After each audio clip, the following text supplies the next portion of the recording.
अस्सलामु अलैकुम वरहमतुल्लाहि वबरकातुहू। ज़ुहर की 4 रकात फ़र्ज़ अदा करने का तरीका, नियत कैसी की जाएगी और फ़र्ज़ पढ़ने का तरीका क्या है, ये चंद मसाइल मैं आप लोगों के साथ शेयर करने जा रहा हूँ, जिन्हें जानकर आपको और मुझे इंशाअल्लाह अज़्ज़ व जल बहुत ज़्यादा फ़ायदा हासिल होगा।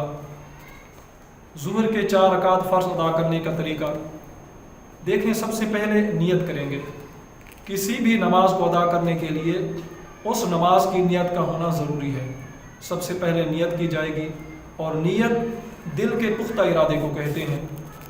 दिल का जो पुख्ता इरादा है यही नियत है। ज़ुबान से नियत करना उलमा ने मुस्तहब लिखा है। अगर कोई ज़ुबान से नियत करना चाहे तो इस तरीके से कर सकता है कि मैं नियत करता हूँ ज़ुहर की 4 रकात फ़र्ज़ की वास्ते अल्लाह तबारक व तआला के मुँह तरफ मेरा काबा शरीफ के। ये नियत है। ये नियत ज़ुबान से अगर करना चाहें तो इस तरीके से कर सकते हैं। इसके अलावा फिर नमाज शुरू करेंगे, अल्लाहु अकबर कहकर हाथ बांध लेंगे। सबसे पहले सना पढ़ी जाएगी, सना पढ़ेंगे, सना के बाद औज़ बिल्लाह पढ़ेंगे, फिर बिस्मिल्लाह पढ़ेंगे, उसके बाद सूरह फातिहा पढ़ेंगे, सूरह फातिहा के बाद फिर बिस्मिल्लाह शरीफ पढ़ेंगे, उसके बाद फिर कोई सी भी सूरत, जो भी आपको सूरत आती हो, सूरत मिलाएंगे। सूरत मिलाने के बाद फिर अल्लाहु अकबर कहकर रकू में जाएंगे।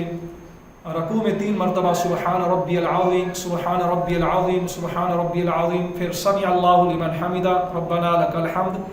फिर सजदे में जाएंगे, सजदे की तस्बीह सुबहान रब्बियल आला, सुबहान रब्बियल आला, सुबहान रब्बियल आला, यानी 3 मरतबा सजदे की तस्बीह पढ़ेंगे।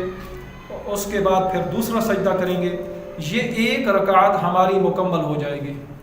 उसके बाद फिर अल्लाहु अकबर कहते हुए दूसरी रकात के लिए खड़े हो जाएंगे।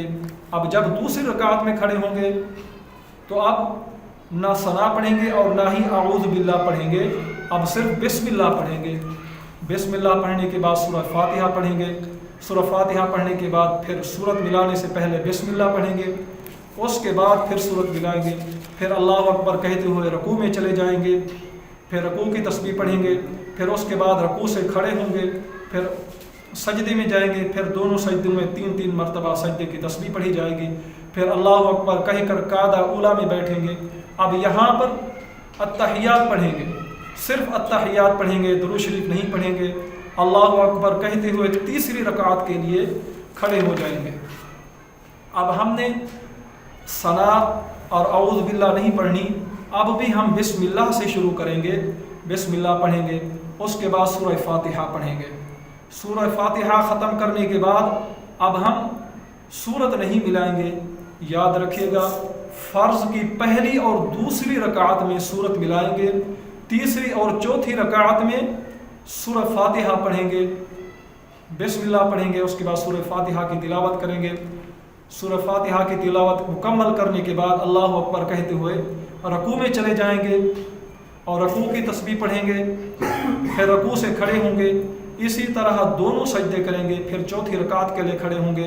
तो अब भी बिस्मिल्लाह से शुरू करेंगे और सिर्फ सूरह फातिहा पढ़ेंगे। सूरह फातिहा पढ़ने के बाद रकू और सजूद, फिर कादा अखीरा में बैठेंगे, फिर अत्तहियात पढ़ेंगे, इसके बाद दरूद पाक पढ़ेंगे और फिर दुआ पढ़ने के बाद दाएं बाएं सलाम फेर देंगे। ये ज़ुहर की 4 रकात फ़र्ज़ अदा करने का तरीका है जो मैंने आपके सामने बयान किया है। उम्मीद करता हूँ मेरी बातें आपको समझ आ गई होंगी। दुआ है कि अल्लाह रब्बुल आलमीन हम सबको शरई मसाइल जानने की तौफीक अता फरमाए। आमीन। अस्सलामु अलैकुम व रहमतुल्लाह।